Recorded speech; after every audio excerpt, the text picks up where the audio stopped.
Hello everyone, welcome to competition career point. मैं आज आप लोगों के लिए क्या ऐसा नहीं हो सकता जो कि पत्र लेखन है, इसी से संबंधित हम लोग 75 प्लस एमसीक्यू यानी महत्वपूर्ण प्रश्नों को आज अभ्यास करने वाले हैं। इससे पहले मैंने इसका जो सेशन बनाया था उसमें लगभग लगभग 40 आसपास प्रश्न थे, 35-40 आसपास प्रश्न थे। तो बहुत सारा अपडेट मैं कर दिया हूँ। आप लोग इसे ज़रूर से ज़रूर पढ़ें, इसी में से आपके प्रश्न जरूर से ज़रूर आएंगे। एकदम श्योर शॉट रहिए, इसी में से आपके प्रश्न रहेंगे। जो लोग तैयारी कर रहे हैं एमपी टेट वर्ग 2 के लिए, तो जो भी मेरे पास 51 स्नैक का एमसीक्यू अवेलेबल है, आप परचेस कर सकते हैं। बहुत सारा ऐसे भी टॉपिक हैं कि उसमें मैंने अपडेटेड मैं करते जा रहा हूँ क्वेश्चन को। जिसमें किसी में क्वेश्चन 30 थे, 40 थे, तो मैंने उसको 80-85, किसी का 140, किसी का 150 ऐसे आपको अवेलेबल करा दिया जा रहा है, ताकि आपको कहीं भटकने की ज़रूरत नहीं है। आपको हर तरह से संभव किया जा रहा है कि आपका एग्जाम में एक भी प्रश्न छूटे नहीं इस टॉपिक से। जो भी रचनाएं लगी है, चाहे इकाई 1 और इकाई 2 से, जो भी मैं आप लोग के तैयार कर रहा हूँ कंटेंट, वो बेहतरीन है। तो जो भी लोग भी इंटरेस्टेड हैं वो परचेस कर सकते हैं। तो व्हाट्सअप नंबर पर, तो 7004501486 ये व्हाट्सअप नंबर, इस पर आप कांटेक्ट कीजिए, इन्फॉर्मेशन प्राप्त कीजिए और पीडीएफ ले सकते हैं, परचेस कर सकते हैं। या डिस्क्रिप्शन बॉक्स चेक कीजिए, वहाँ सारे के सारे मेंशन किए होंगे। ओके। और ये 75 एमसीक्यू एक ही सेशन में देखेंगे, पूरा का पूरा निचोड़ प्रश्न रहेगा आपको।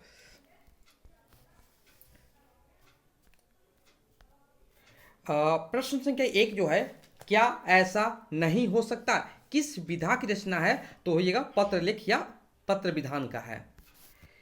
प्रश्न संख्या 2 है, क्या ऐसा नहीं हो सकता, पत्र लेख के रचनाकार कौन है? तो राम नारायण उपाध्याय जी हो जाएंगे। नेक्स्ट प्रश्न जो है, लेखक मित्र के घर में क्या नहीं होता है? पानी, दूध और चाय, घी और शक्कर, रोटी और दाल। तो क्या नहीं होता है? घी और शक्कर नहीं होता है।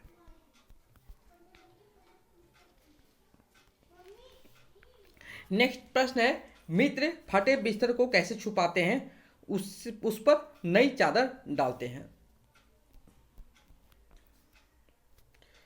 नेक्स्ट है, लेखक अपने मित्र के व्यवहार से क्या महसूस करता है? तो मित्र औपचारिकता निभाता है।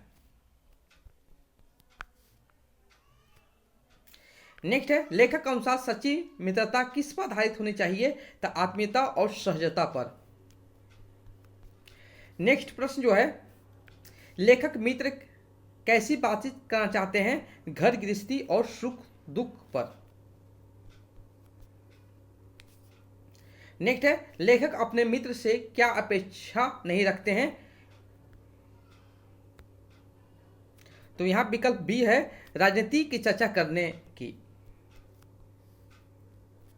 प्रश्न संख्या 9 जो है, लेखक मित्र के घर जाने पर क्या देखता है? घर की साज सज्जा बदल जाती है। नेक्स्ट है, लेखक का मित्र लेखक के जाने के बाद क्या करता है? वापस अपनी समान दिनचर्या में लौट जाता है।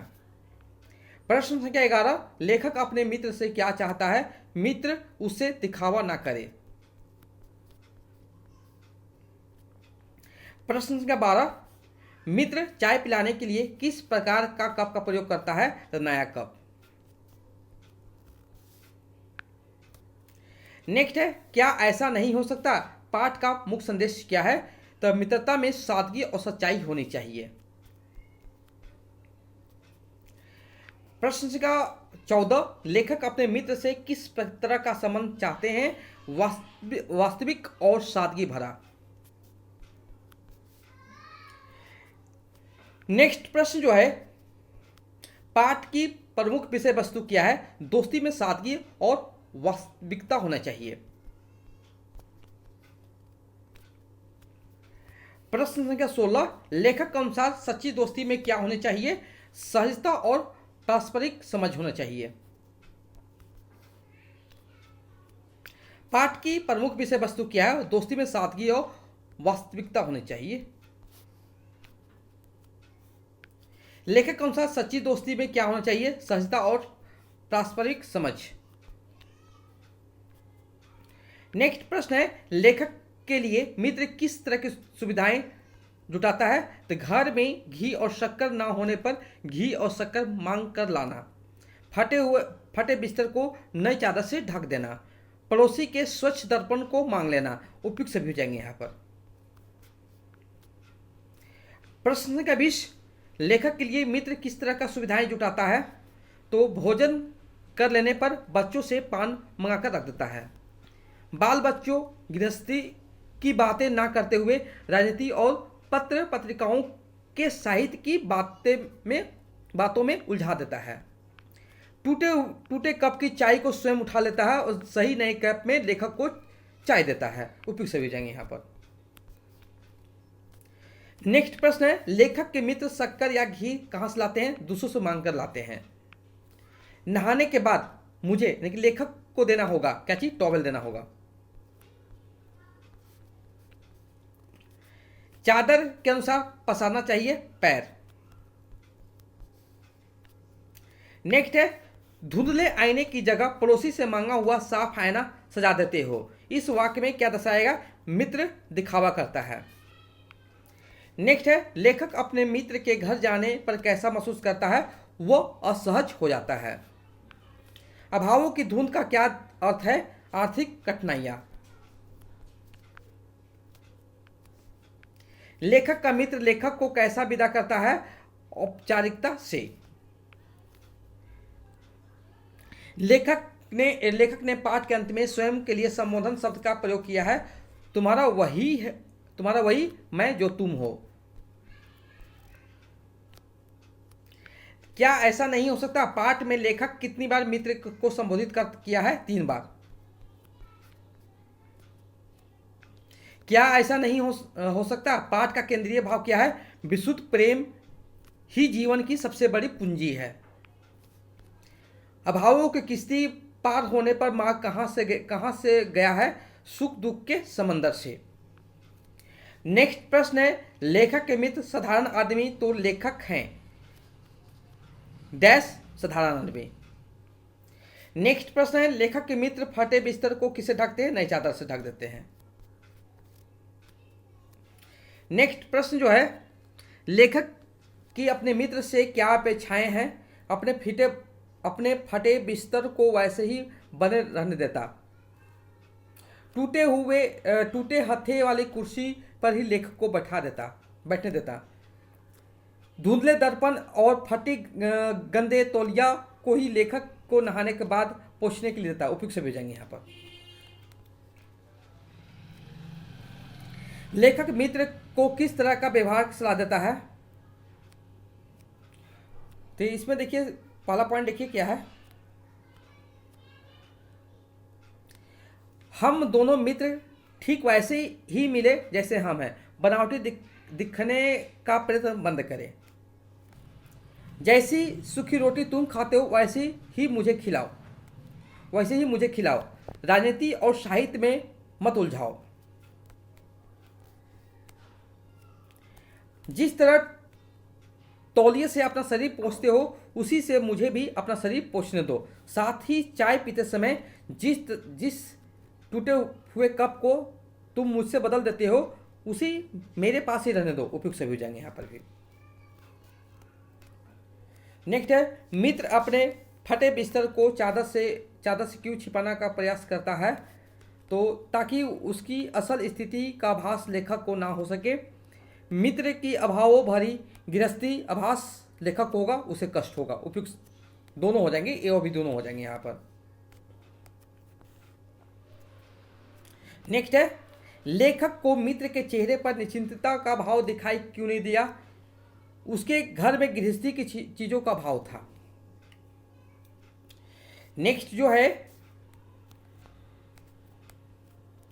लेखक जब मित्र के पास बैठे तो राजनीति और साहित्य के बजाय किसके बारे में बात करें? तो अपने घर गृहस्थी बाल बच्चों की सुख दुख की बातें करें। उपयुक्त सभी हो जाएंगे यहाँ पर।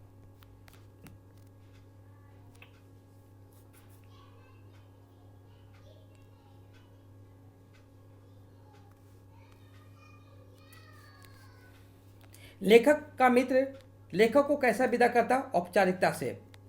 तुम अपने फटे डैश को नई चादर से ढक देते हो, बिस्तर।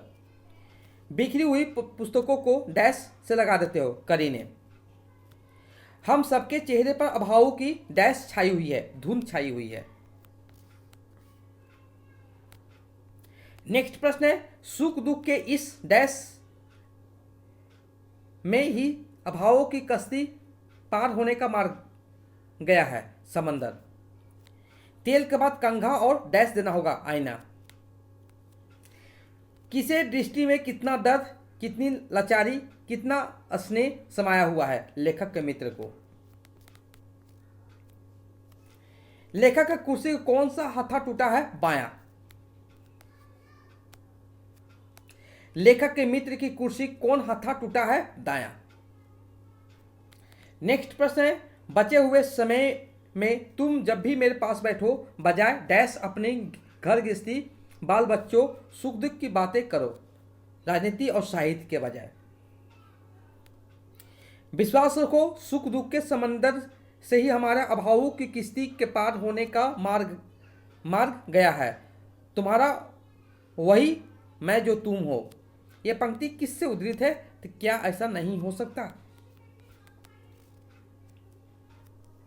क्या ऐसा नहीं हो सकता? पाठ का केंद्रीय भाव जो है विशुद्ध प्रेम ही जीवन की सबसे बड़ी पूंजी है। बाकी इसको पढ़िए, क्या है देखिए यहाँ पर, आत्मीय संबंधों का अपना महत्व है, इसी में सच्चा सुख निहित है। हम भ्रमवश आत्म प्रदर्शन में बाह्य आडंबरों में उलझकर सहज प्रेम की महत्ता समझ नहीं पाते हैं।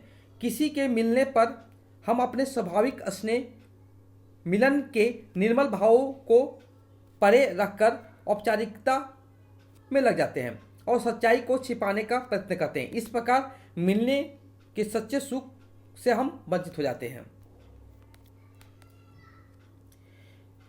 यहाँ पे देखिए पंक्ति लिखी हुई है यहाँ पर, जब तुम विदा होते हो तब तुम्हारा ध्यान मेरे रवाना होने के बाद किए जाने वाले कामों में लग जाता है, लेकिन मैं जब तक तुम्हारी दृष्टि से ओझल नहीं हो जाता, तुम तब तक मेरी ओर निर्निमिष दृष्टि से निहारते हो, मानो अपनी पलकों पर बिठाकर तुम मुझे विदाई देते हो। मैं जानता हूँ कि तुम्हारी उस दृष्टि में कितना दर्द, कितनी लाचारी, कितना स्नेह समाया हुआ है। किस नामक पाठ ली गई है, तो क्या ऐसा नहीं हो सकता? नेक्स्ट है,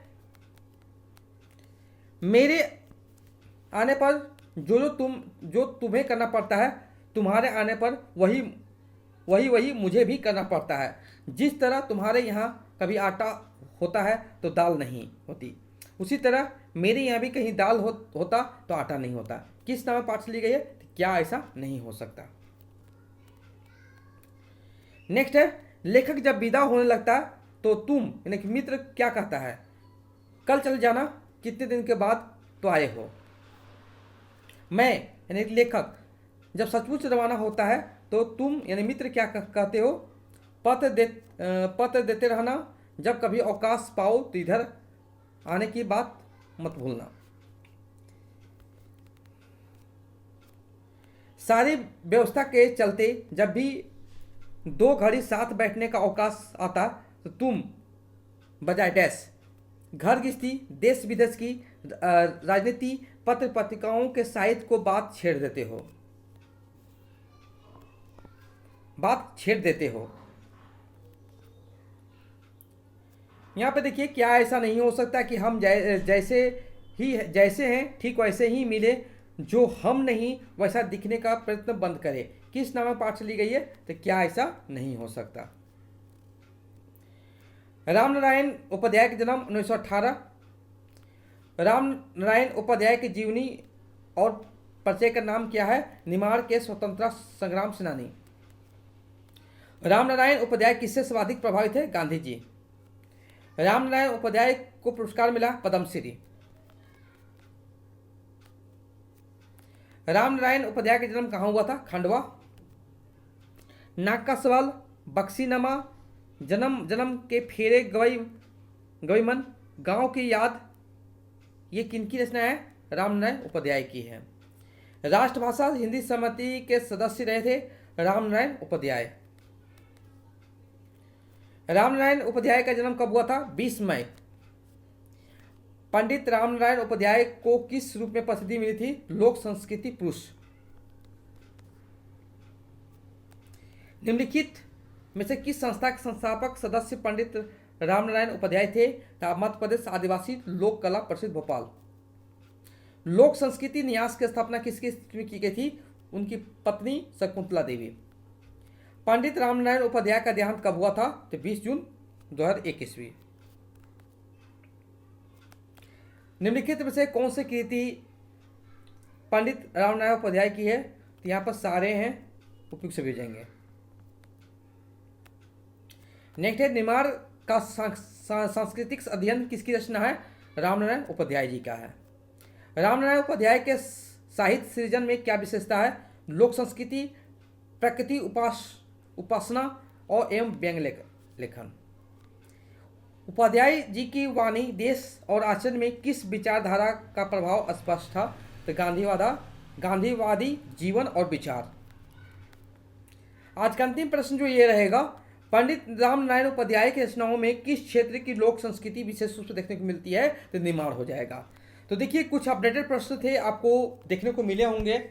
ऐसे ही प्रश्न आपके एग्जाम में बनेंगे। पहले मैंने इसका 30 से 40 प्रश्न थे इसमें इंक्लूड किए थे, 40 के आसपास। अब हो गए 75, यानी 70 भी बोल सकते हो, क्योंकि कुछ प्रश्न हो सकते हैं रिपीट हो गए होंगे। तो ऐसे प्रश्न को संग्रह करने की कोशिश कीजिए ताकि एग्जाम में आपका एक भी प्रश्न छूटे नहीं। चैप्टर को जरूर से पढ़िए। आप कितना भी कहीं से भी प्रश्न जुगाड़ कर लिए, लेकिन आपको चैप्टर पढ़िए, MCQ लगाइए, बार बार रिवीजन करते रहिए, तभी आपका सिलेक्शन होने के चांस ज़्यादा रहेंगे। जो लोग MCQ को चाहिए 51 रचनाएँ, 51 MCQ, इकाई 1 और 2, तो कॉन्टैक्ट कर सकते हैं व्हाट्सएप नंबर पर 7004501486। ये व्हाट्सएप नंबर, इसी पर आप कॉन्टैक्ट कीजिए, इन्फॉर्मेशन प्राप्त करके PDF ले सकते हैं। Okay, thank you so much for watching my video.